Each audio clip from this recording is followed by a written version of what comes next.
2026ஆம் ஆண்டு தொடங்கும் பொழுது உங்கள் ராசிக்கு 11ஆம் வீடு மிகவும் பலமாக உள்ளது.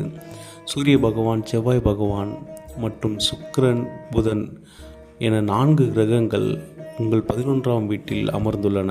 அது மட்டுமின்றி 5ஆம் இடத்தில் உள்ள குரு பகவான் தனது சமசப்தம பார்வையால் உங்கள் 11ஆம் வீட்டை பார்வையிடுகின்றார்.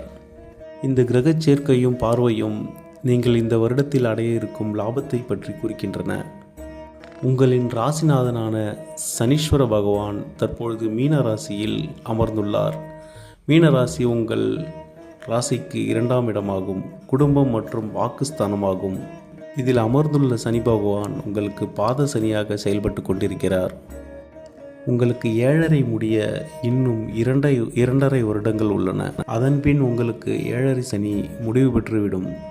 தற்பொழுது சனி பகவான் வாக்குஸ்தானத்தில் இருப்பதால் பேச்சில் மிகுந்த கவனம் தேவை. குடும்பத்திலும் அதிக பிரச்சனைகள் இல்லாமல் பார்த்துக்கொள்வது நல்லது. குரு பகவான் உங்களுக்கு 5ஆம் இடமான மிதுன ராசியிலிருந்து உங்கள் ராசியை 9ஆம் பார்வையாக பார்த்து கொண்டிருப்பதால் உங்களுக்கு அனைத்து வகையிலும் நன்மைகளே நடைபெறும்.